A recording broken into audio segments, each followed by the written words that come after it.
Hello everyone, good morning dear student. आज हम लोग आश्रित उपवाक्य के भेद जानेंगे। चूँकि मिश्र वाक्य में एक आश्रित मुख्य उपवाक्य होता है और एक या एक से अधिक आश्रित उपवाक्य होते हैं। वो उपवाक्य कई हो सकते हैं, जैसे संज्ञा उपवाक्य हो सकते हैं, विशेषण उपवाक्य हो सकते हैं और क्रिया विशेषण उपवाक्य हो सकते हैं। इस तरह से हमने इसको तीन भेद के अंतर्गत रखा है। पहला संज्ञा उपवाक्य। सबसे पहले जानेंगे संज्ञा उपवाक्य क्या है।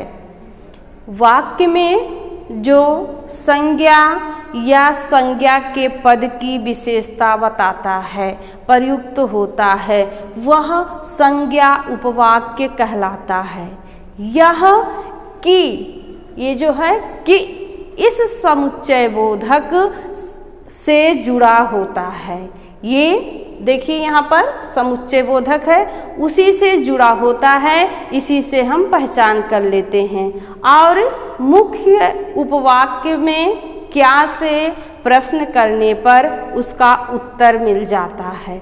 जैसे दुकानदार ने ग्राहक से कहा कि यहाँ उधार नहीं मिलता।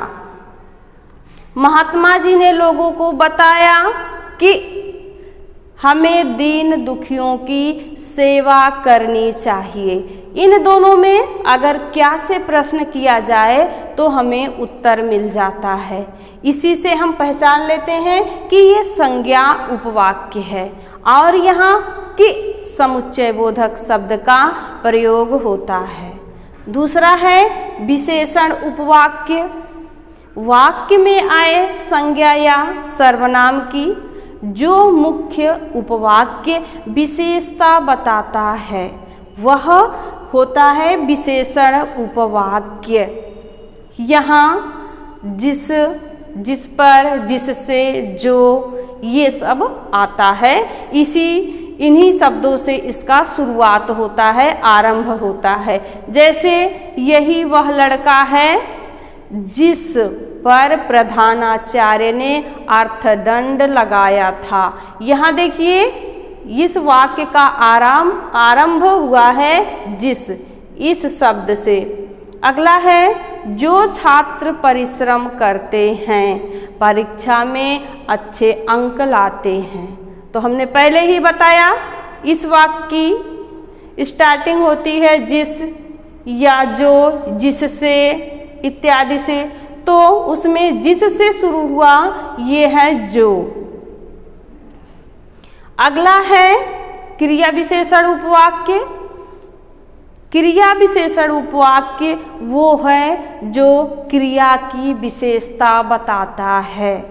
यह क्रिया के स्थान, नियम, रीति रिवाज इत्यादि का बोध कराता है। वही क्रिया विशेषण उपवाक्य कहलाता है। जैसे जहाँ जहाँ सरदार पटेल गए, किसान उनसे जुड़ते गए। यहाँ जहाँ जहाँ ये स्थान का बोध करा रहा है।